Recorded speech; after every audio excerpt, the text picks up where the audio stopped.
नमस्कार, मैं आयुष्पाल TV 27 news पर आपका स्वागत करता हूं। बुलेटिन की शुरुआत करते हैं प्रयागराज से। प्रयागराज में महाकुंभ मेले में मुख्यमंत्री योगी आदित्यनाथ के नेतृत्व में कैबिनेट की बैठक हुई। बैठक के बाद पूरी कैबिनेट ने संगम में डुबकी लगाई। संगम स्नान के समय आपको बता दें, प्रदेश के 54 मंत्रियों ने डुबकी लगाई है। इससे पहले महाकुंभ में हुई कैबिनेट बैठक में योगी आदित्यनाथ सरकार ने प्रदेश में 3 नए मेडिकल कॉलेज, इसी के साथ साथ 62 नए ITI कॉलेज बनाने की घोषणा की है। बैठक में कैबिनेट मंत्रियों के अलावा सांसद, विधायक और विधान परिषद सदस्य भी मौजूद रहे थे। इस मौके पर प्रयागराज में महाकुंभ में कैबिनेट की बैठक हुई है। संगम स्नान और विपक्ष के सवालों को लेकर के टीवी 27 न्यूज की टीम ने इनसे खास बातचीत की है। क्या कुछ कहा गया, सुनते हैं।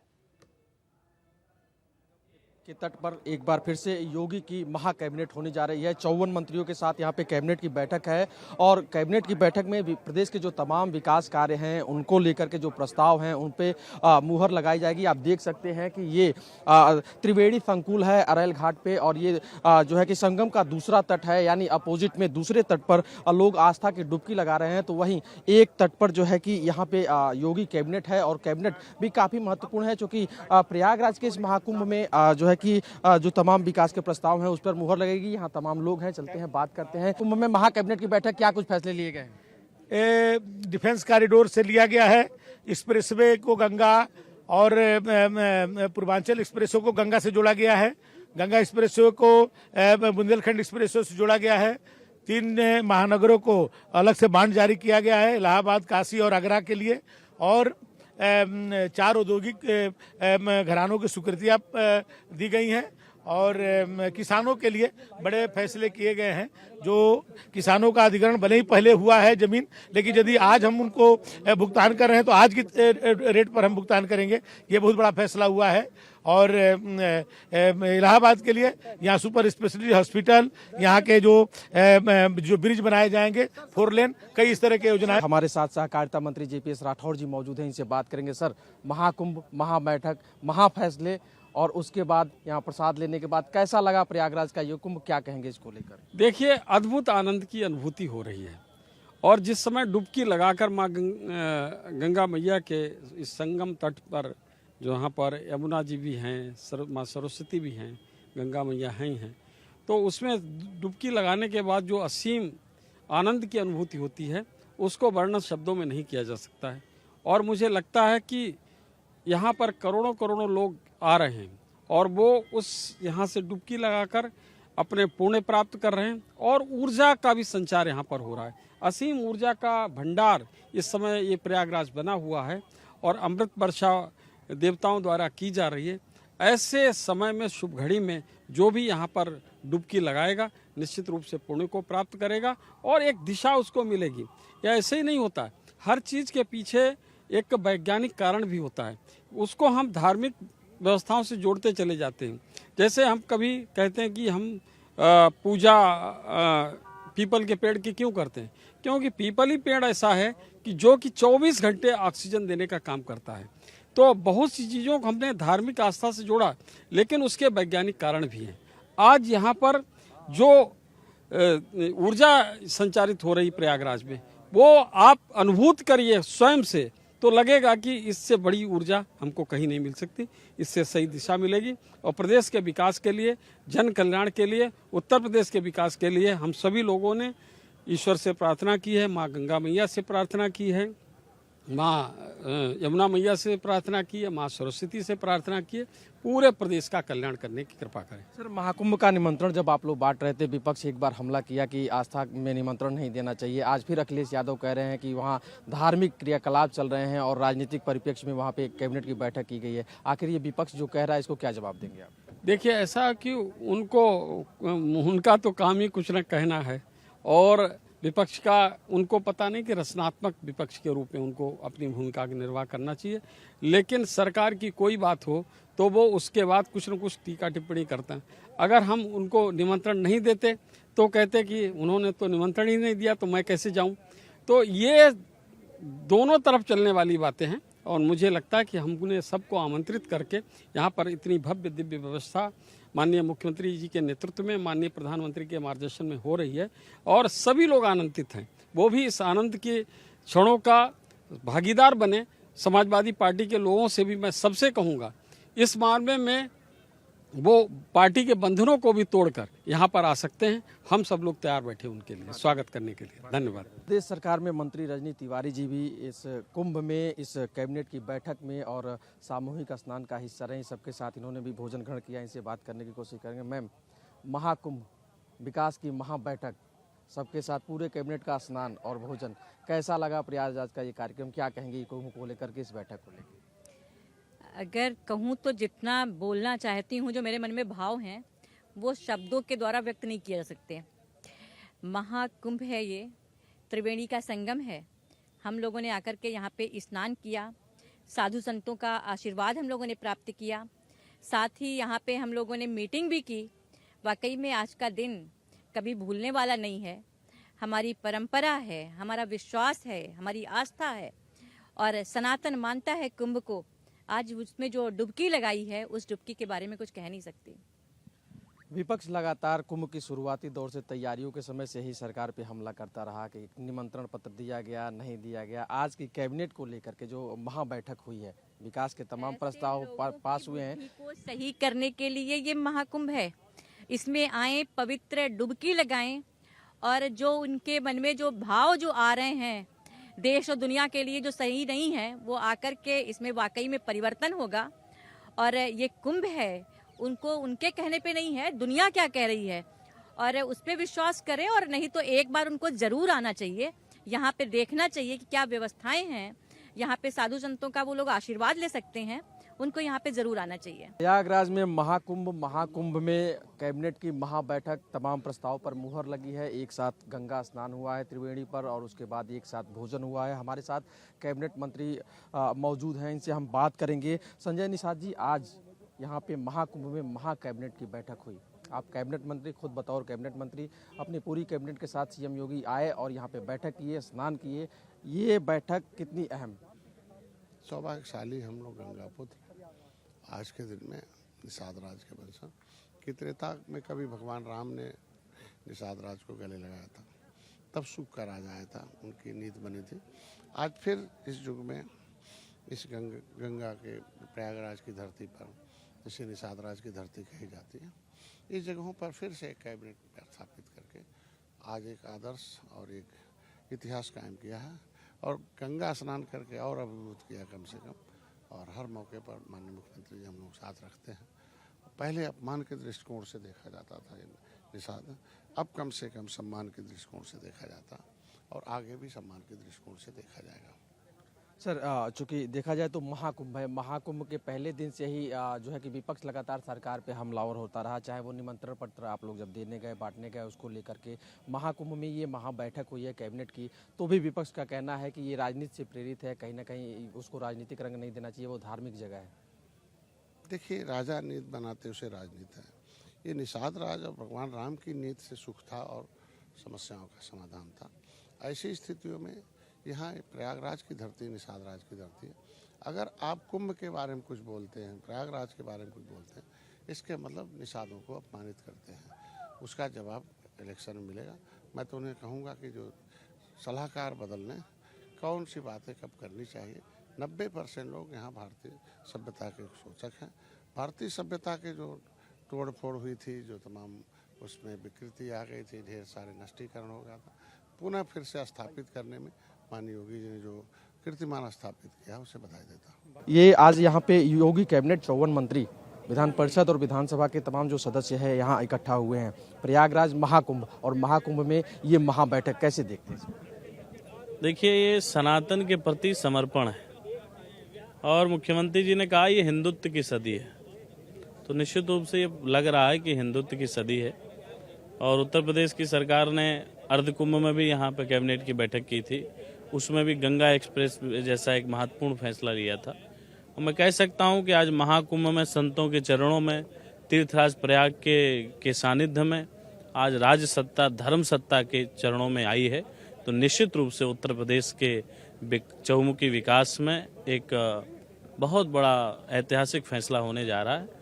और मुझे नहीं लगता कि विपक्ष के लोगों को बड़ा कष्ट हो रहा है, और उन्हें होता रहेगा, क्योंकि वो लोग तो वोट सबका लेते थे और विकास केवल एक ही कौम का करते थे, तो इसलिए उन लोगों को ज़्यादा दर्द हो रहा है। विपक्ष प्रयागराज में महाकुंभ के लिए जब निमंत्रण पत्र सरकार के द्वारा दिया जा रहा था, तब भी विपक्ष कहीं ना कहीं सवाल उठाता रहा कि इसमें निमंत्रण नहीं देना चाहिए, लोग आस्था के साथ अपने आप आ जाएंगे। वहीं अब यहाँ पे जब कैबिनेट हो रही है तो कैबिनेट को भी लेके विपक्ष की तरफ से सीधे तौर पे कहा जा रहा है कि वो धार्मिक क्षेत्र है, वहाँ पे राजनीतिक गतिविधि नहीं होनी चाहिए। मुझे लगता है कि उनको अपनी गलेबान में झांक के देखना चाहिए। 2013 का कुंभ भी उनके सरकार में हुआ था, श्री अखिलेश यादव जी के। उन्होंने इस कुंभ का मजाक उड़ाने के लिए इस कुंभ का प्रभारी एक मौलाना को बना दिया था, सनातन के इतने बड़े महापर्व का। तो मुझे लगता है कि उनको अपनी उस समय की असुविधाएं देखनी चाहिए, कितनी जनता परेशान हुई थी, कितने साधु संत परेशान हुए थे और कितनी अव्यवस्थाएं हुई थी, 36 लोगों की मौत हुई थी। तो मुझे लगता है ऐसे जिनकी घर खुद कांच के होते हैं वो दूसरे के घर में पत्थर नहीं फेंका करते। तो अपनी गलेबान में झांक के देखें उन्होंने क्या किया है। सनातन के लिए 5 साल मुख्यमंत्री रहे, उनके कार्यकाल के सनातन के विरोध की जो है यदि गिनाना शुरू करेंगे तो अखिलेश जी सामने खड़े नहीं हो पाएंगे। अखिलेश यादव ने अपने कार्यकाल में शंकराचार्य के ऊपर लाठी चलवाने का काम किया, बनारस में अयोध्या में 84 कोस की परिक्रमा रोकने का काम किया, तो उन्हें तो काफी दर्द हो रहा है। मैं आज ये बता दूं कि इन व्यवस्थाओं से मुझे लगता है कि उत्तर प्रदेश में 2027 का रास्ता एकदम साफ दिखाई दे रहा है।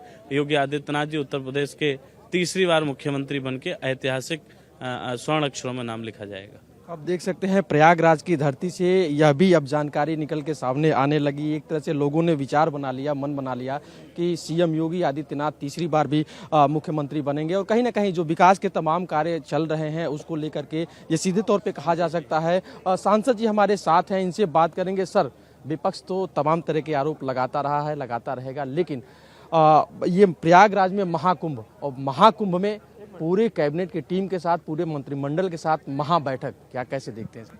देखिए, महाकुंभ के सनातन पर्व में भय कैबिनेट की भीड़, श्री योगीनाथ जी चंदन घिसें तिलक दें रघुवीर। आज इस महापर्व में माननीय मुख्यमंत्री योगी आदित्यनाथ जी यहाँ कैबिनेट इस संगम तट पर कर रहे हैं। पूरे मंत्रिपरिषद के साथ इस पूरे देश के, प्रदेश के उज्जवल भविष्य के लिए आज यहाँ पर एक महत्वपूर्ण फैसला करने जा रहे हैं। तो इस महाकुंभ में जो भी सनातन धर्म को मानने वाले लोग हैं, आज दुनिया से लोग यहाँ पधार रहे हैं, उन सबको मैं प्रणाम करता हूँ, वंदन करता हूँ, नमन करता हूँ। यह ऐतिहासिक पर्व है और पूरे दुनिया में ऐसा पर्व नहीं है जो आज यहाँ पर इस प्रयागराज में ये हो रहा है।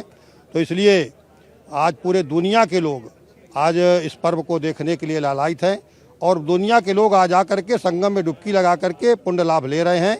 और जो शेष बचे लोग हैं उनको भगवान सद्बुद्धि दे, जो जिनकी बात आप कर रहे हैं उनको भी देखा जाए तो यहाँ पे कुंभ में माना जा रहा है 45 से 50 करोड़, यानी यूरोप के बराबर जनसंख्या केवल आस्था की डुबकी लगाएगी। बहुत मुश्किल काम था मैनेजमेंट करना, लेकिन कहीं ना कहीं जो आस्था की डुबकी जो लोग लगा रहे हैं वो खुश होकर के जा रहे हैं। टीम योगी की, योगी सरकार की, डबल इंजन सरकार की प्रशंसा भी कर रहे हैं। विपक्ष कहीं ना कहीं तमाम तरह के आरोप लगा रहा है कि यहाँ पे धार्मिक क्षेत्र में राजनीतिक गतिविधि यानी ये कैबिनेट नहीं होना चाहिए। इसके पहले निमंत्रण पत्र को लेकर भी अखिलेश यादव ने तमाम चीज़ें कहीं और खुद गंगा में यहाँ पे आस्था की डुबकी लगाने के लिए त्रिवेणी नहीं आए और उत्तराखंड चले गए, वहाँ डुबकी लगाए। कैसे देखते हैं? वही मैं कह रहा था कि ऐसे लोगों को इस भगवान सद्बुद्धि दे और उनके अंदर भी सद्बुद्धि पैदा हो। सनातन को मानने वाले लोगों के साथ उनको भी खड़ा होना चाहिए। और वो तो कुछ ना कुछ खिसियाई बिल्ली खंभा नोचे वाली कहावत है, क्योंकि उनको लगता है कि 27 में भी उनके हाथ में कुछ आने वाला नहीं है। इसलिए उनको दिख गया है कि इस महाकुंभ का जो आशीर्वाद है, इस पर्व का, इस तट जहाँ पर हम खड़े हैं, ये संगम तट पे जहाँ से आशीर्वाद मिल रहा है, तो फिर से भारतीय जनता पार्टी की 27 में और आगे 29 में भी पूर्ण बहुमत की डबल इंजन की सरकार दिल्ली और प्रदेश में फिर से बनने जा रही है, बनेगी। ये 100% सत्य है। इसलिए उनको अब यही मिल रहा है, कुछ ना कुछ तो कहेंगे ही। उनको लगता है कि कुछ ना कुछ हम बोलेंगे तो शायद कुछ ही हमारे हाथ लग जाए। तो इसलिए ऐसे लोगों से मेरा कहना है कि उनको भी भगवान सद्बुद्धि दे और ये भव्य दिव्य कुंभ, ये सनातन से प्रेरणा लेकर के और राष्ट्र निर्माण के लिए आगे आने वाले 47 में जब हम शताब्दी वर्ष पूरा करेंगे देश की आज़ादी का, तो भारत हमारा दुनिया का सर्वश्रेष्ठ जो है विश्व का गुरु बने, इसकी कामना आज यहाँ से इस कैबिनेट की बैठक में माननीय मुख्यमंत्री योगी आदित्यनाथ जी करने जा रहे हैं पूरी कैबिनेट के साथ। इसलिए मैं उनको बहुत बहुत बधाई देता हूँ, नमन करता हूँ, वंदन करता हूँ। भारत माता की जय, माँ गंगा की जय। 27 की आपने बात कही, 27 से आगे भी उत्तरोत्तर आपने बीजेपी की जीत की बात कही। क्या लग रहा है 27 के लिए आज यहाँ पे जो आधारशिला कही जाती है, जो नींव कहा जाता है, प्रदेश में मजबूत नींव रख दी गई? देखिए, मजबूत नींव रख दी गई है, न रखी गई है, रख चुकी है, पहले से ही रखी हुई है। उस नींव को कोई हिलाने वाला नहीं है। पूरे देश में ऐसी कोई राजनीतिक दल पार्टियां नहीं है अभी। अब तो आपने देखा होगा सभी दल मिलकर के भी लड़े, इसके बाद भी सब पीछे हट गए, और वो दलों में भी अब इतना दूरी बनती जा रही है कि भविष्य में कहीं आने वाले नहीं एक साथ। तो जो इस बार जो 24 में उन्होंने एक सोचा था, सपना देखा था, वो फ्लॉप हो गया है। आने वाले समय में ये फिर से चाहे जितने दल इकट्ठा हो जाएंगे, जो भी इकट्ठा हो जाए, लेकिन ये जो मजबूत नींव भारतीय जनता पार्टी ने रखी है, ये पहले से रखी चली आ रही, इसको आज बुलंदियों तक पहुंचाने का काम माननीय योगी आदित्यनाथ जी उत्तर प्रदेश की धरती से कर रहे हैं। तो आप देख सकते हैं विपक्ष ने जैसे वार किया था, पलटवार सीधा मिल रहा है। यानी प्रयागराज की धरती से एक बार फिर 2027 के लिए उद्घोष किया जा रहा है। ये जो जोश है, ये जो जुनून है, ये जज्बा है, जाहिर सी बात है कि ऐसे में कहीं ना कहीं जो है कि उत्तर प्रदेश सरकार के जो काम है वो भी यहाँ दिखाने की कोशिश की जा रही है। यहाँ पे विधायक जी हैं, इनसे बात की जाएगी। ये कैबिनेट जो है काफ़ी महत्वपूर्ण है। प्रयागराज की धरती, महाकुंभ और महाबैठक, इसको लेके क्या कहें? देखिए, ये प्रयागराज वासियों के लिए बहुत ही सुखदायी समय है, सुखमय समय है। और क्योंकि आज महाराज जी ने इस कुंभ को भव्य, दिव्य और डिजिटल बनाने का काम किया, जिससे कि देखिए कुंभ तो हर साल होता था, मगर जब से उत्तर प्रदेश के मुख्यमंत्री योगी आदित्यनाथ महाराज जी बने हैं, और तब से इस कुंभ के जरिए प्रयागराज का भी बहुत विकास होने का काम हुआ है। वो आप भी देख रहे हैं, आप पता लगा सकते हैं। और रही बात इस कुंभ की, तो इस कुंभ में तो आप समझ लीजिए जिस तरह से महाराज जी ने जो लोग चैलेंज मानते थे, चैलेंजिंग करते थे, इस बार तो महाराज जी ने वो काम कर दिया जो लोग सपने में भी नहीं सोच सकते थे। लाखों करोड़ों लोग यहाँ आ करके, देश विदेश के लोग आ करके यहाँ आस्था से संगम में डुबकी लगा करके त्रिवेणी धाम में उन्होंने एक बहुत बड़ा मैसेज देने का काम किया है कि आप सच्चे मन से, आस्था से कुछ भी करने का काम करेंगे तो कहीं ना कहीं वो चीज़ सफल होती है। और जो कि बहुत बड़ी भीड़ आ करके स्नान करके बहुत आराम से यहाँ से जाने का भी काम की। और आज उत्तर प्रदेश का और आज संगम नगरी का बाहर देश विदेश में भी नाम ले रहे हैं, चर्चा हो रही यहाँ की भव्यता का, यहाँ की साफ सफाई का, यहाँ का जो मैनेजमेंट है उसका, सबका। बिल्कुल, इस समय देखा जाए तो लोकल मीडिया, नेशनल मीडिया या इंटरनेशनल मीडिया हो, इस समय महाकुंभ ही चल रहा है। और जो आपने कहा, बहरहाल कहीं ना कहीं जनता भी यही कह रही है कि जो व्यवस्था है उससे वो खुश है। विपक्ष कहीं ना कहीं इन सब चीज़ों को लेकर के शुरुआती दौर से ही, जब निमंत्रण दिया जा रहा था तब से लेके अब तक लगातार वार कर रहा है सरकार के ऊपर। क्या कहेंगी? आज फिर से एक बार सपा की तरफ से कहा गया कि जो ये है धार्मिक क्षेत्र है और यहाँ पे राजनीतिक गतिविधि यानी ये बैठक नहीं होनी चाहिए, तो विपक्ष को क्या यहाँ से आप मैसेज देंगे? नहीं, देखिए, जिसका जैसा विचार रहेगा वो वैसा विचार करेगा। मेरा मानना है कि यहाँ पे बैठक क्यों नहीं होना चाहिए, क्योंकि सांसद हैं, विधायक हैं, वो भी तो इंसान हैं। बहुत लोग धर्म से, धार्मिक से जुड़े हुए हैं, आध्यात्मिक से जुड़े हुए हैं, तो उनको भी एक मौका महाराज जी की तरफ से है कि आपका मन है तो कहीं ना कहीं ये चीज़ें भी, भाई देश दुनिया के लोग आकर के संगम में डुबकी लगा रहे, तो हमारे सांसद, विधायक या मंत्री क्यों नहीं लगाना चाहेंगे।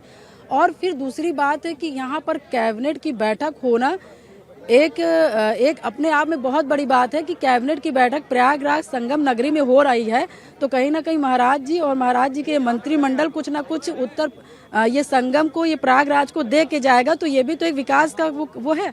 तो आज बैठक हुई है तो कहीं ना कहीं प्रयागराज का विकास की बात होगी, और कुछ ना कुछ आज मंत्रिमंडल और महाराज जी दे के जाएंगे, तो ये बहुत बड़ी बात है। तो आप देख सकते हैं विधान परिषद के जो तमाम सदस्य हैं कैबिनेट की बैठक में भी आए हैं, और साथ ही साथ आस्था की डुबकी भी आज टीम योगी के साथ सबकी लगेगी। बात करने की कोशिश करेंगे। सर, आज यहाँ महाकुंभ में महाबैठक, इस महाबैठक को लेकर सबसे पहले आप क्या कहेंगे? निश्चित तौर पर स्वतंत्र भारत, स्वतंत्र प्रदेश, स्वतंत्र प्रयागराज में हर व्यक्ति के चेहरे पर आज कमल की तरह मुस्कान देखने को मिला। ये धर्म नगरी है, गंगा जमुना सरस्वती पावक की धरती है, लेटे हनुमान की धरती है, छेवट की धरती है, सरस्वती कूप की धरती है, अलोपी मैया की धरती है, चंद्रशेखर भगत सिंह की धरती है, शहीद लाल पदम की धरती है। आज हम लोग अपने आप को धन्य हो गए हैं कि जब से हमारा मेला चल रहा है। निश्चित तौर पर यह सनातन धर्म के मानने वालों को जितने यहाँ डुबकी लगा रहे सबके स्नेह आशीर्वाद सबको बढ़िया से गंगा मैया दे रही हैं। आज यहाँ पे कैबिनेट है, निश्चित तौर पर कैबिनेट में सभी मंत्री लोग आए हुए हैं, एक साथ डुबकी लगाएंगे। हम लोग सौभाग्यशाली, हम लोग भी साथ में डुबकी लगाएंगे। यहाँ पे आज भी कुछ चीज़ों पे मोहर लगेगी जो कि एक इतिहास रचने वाला होगा। प्रदेश के लिए भी, तीर्थराज प्रयाग को भी सौगात मिलेगा, ऐसा हम लोगों को मानना, ऐसा होगा। जाहिर सी बात है, माना जा रहा है कि प्रयागराज हो, काशी हो, अयोध्या हो या विंध्याचल क्षेत्र हो, यहाँ पे जो जीर्ण शीर्ण व्यवस्था सनातन की पड़ी थी उसका जीर्णोद्धार हो रहा है। अब कहीं ना कहीं उसको जीवित किया जा रहा है। ये जो कैबिनेट है इसको लेकर के, इसके पहले कुंभ को लेकर के लगातार विपक्ष हमला करता आ रहा है कि पहले निमंत्रण नहीं देना चाहिए, अब वहाँ पे राजनीतिक गतिविधियाँ नहीं होनी चाहिए, धार्मिक क्षेत्र है। ये विपक्ष जो ये बात कह रहा है तो इस पे विपक्ष को क्या सलाह देंगे? देखिए, विपक्ष का दिमाग पूरी तरह से गड़बड़ा चुका है, क्योंकि धर्म के नगरी में तीर्थ प्रयाग में डुबकी लगाना चाहिए तो हरिद्वार में लगा रहे हैं। महाकुंभ यहाँ हो रहा है, अमृत वर्षा यहाँ हो रहा है। ये जो न्योता की बात करते हैं, मुझे खुद बहुत कष्ट होता है। क्या बोलते हैं लोग? आप भागवत करते हो, कथा करते हो, अपने दूसरे देश को कैसे बुलाते हो, न्योता देते हो कि नहीं देते हो? तो हमारा कर्म है, हम बुलाएंगे उनको, वहाँ नहीं करेंगे कि हाँ आइए हमारे तीसरा पर, हम कैसे स्वागत वेलकम करेंगे उनको? बाद में कहेंगे आप हमको बुलाए नहीं। तो हम लोग की तो बुलाने की परंपरा है, हम लोग तो आवा भगत सेवा भाव में रहते ही धर्म वाले, धर्म कर्म करके ही तो यहाँ तक हम लोग पहुँचे हैं। तो उनका एकदम मिथ्या है, खिसियानी बिल्ली खंभा नोचने वाले काम है, क्योंकि जनता उनसे पूरी तरह कट चुकी है। अब वो दोबारा वापस आने वाले नहीं है। विकसित भारत संकल्प यात्रा हम लोग के 2047 चल रहा, 2047 तक की सपना देखे कि हम प्रदेश में आएंगे कि कहाँ आएंगे, थोड़ा बहुत बचा वो भी अब इनका चला जाएगा। इनके साथ कोई सनातनी धर्म के लोग मानने वाले कोई इनके साथ नहीं है, क्योंकि एक अलौकिक अपना बात बोलते रहते कैसा है वैसा है। इनके दिमाग काम नहीं कर रहा है इस समय। क्या माना जाए, जिस हिसाब से सरकार डेवलपमेंट का काम कर रही है, महाकुंभ का आयोजन कर रही है, कैबिनेट की बैठक कर रही है, 27 के लिए जो न्यू कही जाए, बीजेपी ने रख दिया कि 27 पूरी तरह से जीतेगी बीजेपी। 27 तो जिता दी है कुंभ मेला पूरा हमारा। जितने धर्म के लोग करके जा रहे हैं, निश्चित तौर पर हंसी खुशी जा रहे हैं। यहाँ भोजन भंडारा सब हिसाब से चल रहा, कहीं किसी कोई दिक्कत नहीं हो रहा। विकास की रही बात, अगर मैं प्रयागराज का के लिए बात करूँ, सूबेदार से लेके मलाका से लेके शांतिपुरम से लेके 40 नंबर गोमती से लेके शास्त्री ब्रिज से लेके नैनी से लेके हेतापट्टी से लेके आपके चारों तरफ रिंग रोड बन रहा है। हो सकता है आज भी एक पुल का भी यहाँ पे होगा। सभी लोग लगे हुए हैं, इतना विकास हुआ कि अब 15 मिनट लगता है चौफटका से एयरपोर्ट जाने में। कल्पना करिए, ये कहीं कुछ नहीं था, ये अपराध अकेले कराने वाले थे। आज अपराध मुक्त उत्तर प्रदेश भी हुआ है। आज कहीं कोई अपराधी नहीं जा रहे हैं, नहीं तो आज यहीं पे ठेकेदारी पट्टेदारी जितना काम कर रहे हैं उनसे असूली करने के काम करते। इनके सरकार में लोग सिर्फ असूली काम करते थे। यहाँ पे कोई भी ठेकेदार नहीं बता सकता कि कोई कार्यकर्ता या कोई भाजपा के कहीं कुछ कहता हो। ये भारतीय जनता पार्टी है, महाराज जी की सरकार। मेला में जो है कि माना जा रहा है कि 50 करोड़ के लगभग जनता जुटेगी, आस्था की डुबकी लगाएगी। आपसे जानने की कोशिश करेंगे कि जो है कि ये प्रयागराज का महाकुंभ 144 साल बाद महायोग बना हुआ है, और ऐसे में कहीं ना कहीं सरकार ने जो व्यवस्थाएं की हैं, सरकार का भी आंकड़ा है कि 45 करोड़ से 50 करोड़ की जनसंख्या यहाँ आएगी। ये जो व्यवस्था है, ये कहीं ना कहीं अपने आप में व्यवस्था करना ही बड़ी चुनौती थी, लेकिन कहीं ना कहीं मेला में जो लोग आए हैं वो खुश हैं सरकार की व्यवस्था को देखकर। क्या कहेंगे आप? ज़्यादातर लोग खुश हैं।